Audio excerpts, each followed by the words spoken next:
¿Qué tal, chicos? Muy buenos días. Estamos en una nueva edición del curso de razonamiento verbal, empezando este año 2021 con toda la actitud, con todas las ganas y por supuesto con la información precisa para que te vayamos preparando para el examen de admisión, ¿no? Que es lo más importante, chicos, ¿ya?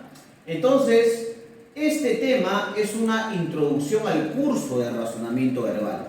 La semana pasada tuvimos la oportunidad de recibir clases por medio de la plataforma de Meet y te expliqué que estas clasecitas tienen que ser copiadas en tu cuaderno. Ahora, lo importante que tienes que saber es que los ejercicios que estoy tomando como referencia son ejercicios que tú tienes en tu libro guía. Entonces no te vas a preocupar si es que de alguna u otra manera, ¿no es cierto?, no puedes ver o divisar algunos ejercicios, aunque yo creo que sí, ¿ya? Porque estos ejercicios son los que estoy tomando como referencia del libro. Así que no te vayas a preocupar por eso. Bueno, chicos, ya saben que esta clase está dirigida para ustedes, chicos de cuarto año de secundaria del Colegio GUNI en Cañete. ¿Correcto? El día de hoy, a propósito de esta introducción al curso, vamos a ver preguntas importantes y necesarias que van a establecer los tres niveles que sirven como objeto de estudio del curso. Los niveles semánticos, los niveles léxicos o ortográficos y finalmente los niveles que implican a la lectura en sí. Entonces es muy importante recordar eso. ¿Ya, chicos? Vamos a empezar con el nivel básico y vamos a empezar con los antónimos. Hay que recordar un dato muy importante de los antónimos. En los antónimos, chicos, lo que buscamos es, correcto, la oposición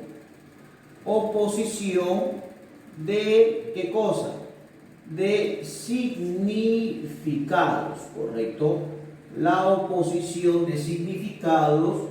En este caso, ustedes saben que los antónimos es el objeto de estudio de la antonimia, en donde la antonimia es el fenómeno semántico que de alguna u otra manera estudia las relaciones de oposición entre los significados de las palabras, ¿correcto? Ahora, otra cosa muy importante que debes acordarte es que a pesar de que yo pueda identificar el significado opuesto, también debo saber que las palabras deben tener la misma categoría gramatical, ¿correcto? Eso es muy importante recordar. En las primeras tres preguntitas del nivel básico me dicen lo siguiente: indique el término cuyo significado sea opuesto al de la palabra base. Primero, yo tengo que saber cuál es el significado de cada una de las palabras que están en el encabezado del ejercicio. Entonces, inmediatamente me pongo a determinar qué significado tiene la palabra derruir. La palabra derruir implica destruir. También derruir implica, ¿no es cierto?, por allí, derruir, destruir, también implica, por ejemplo, amontonar, también implica damnificar, ¿correcto? Eso es derruir. O también en otros sentidos implica corroer. Si quiero analizar su categoría gramatical, diría que tanto derruir como sus sinónimos de destruir, amontonar y damnificar son de alguna u otra manera palabras que son verbos, o sea que tiene la categoría gramatical de verbo.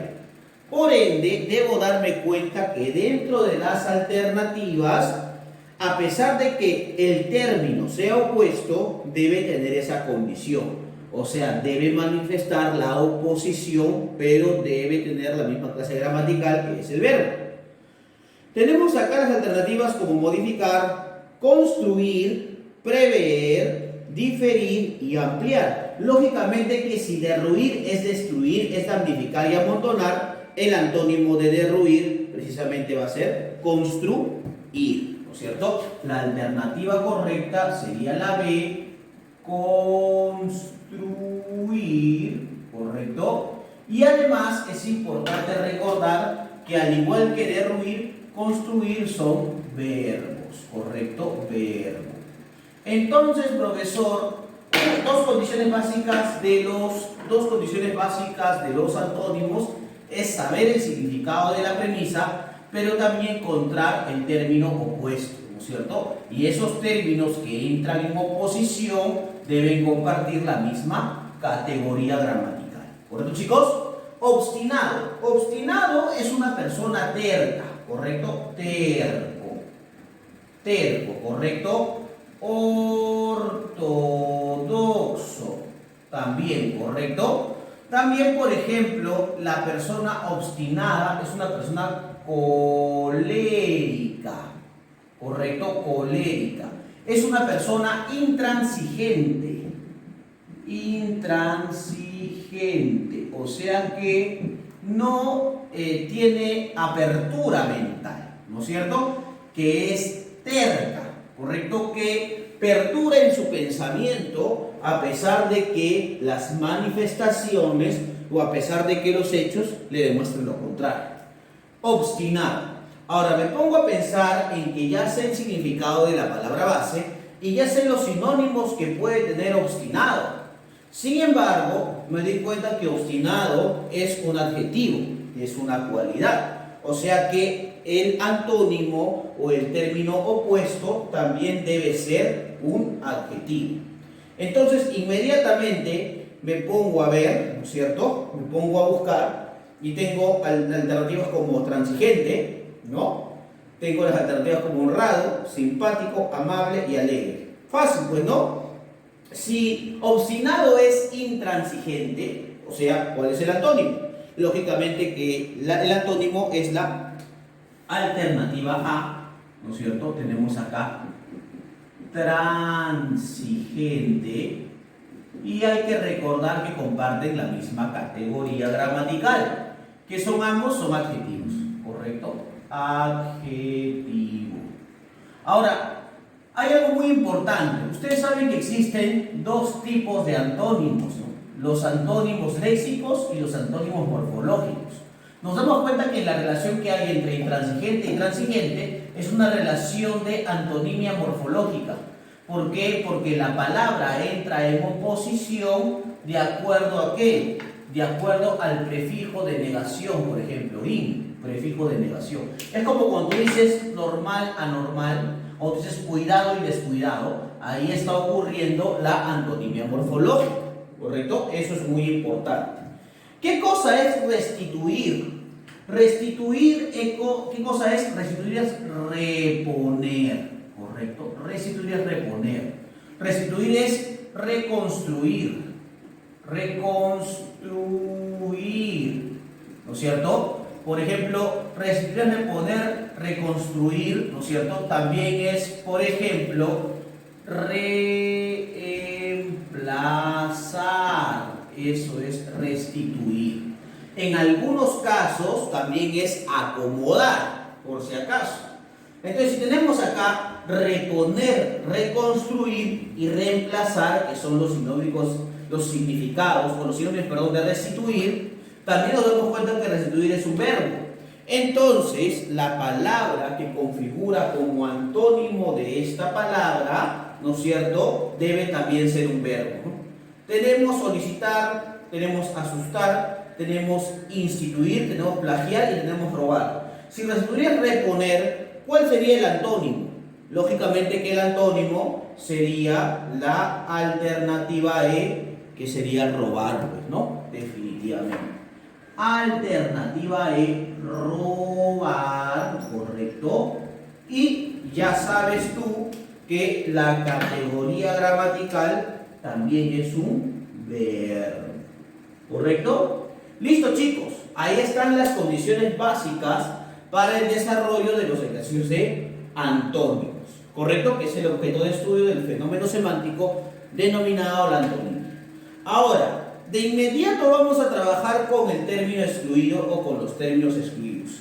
¿Qué es lo que importa acá en los términos excluidos? Lo que va a importar aquí es el campo semántico.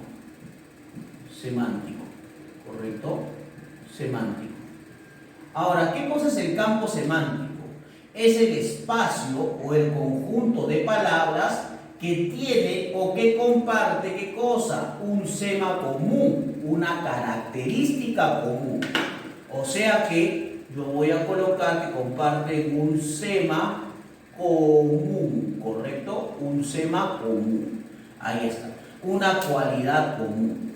Por ejemplo, profesor, campo semántico. Por ejemplo, si yo tengo fútbol, básquet, vóley, tenis, son deportes, campo semántico.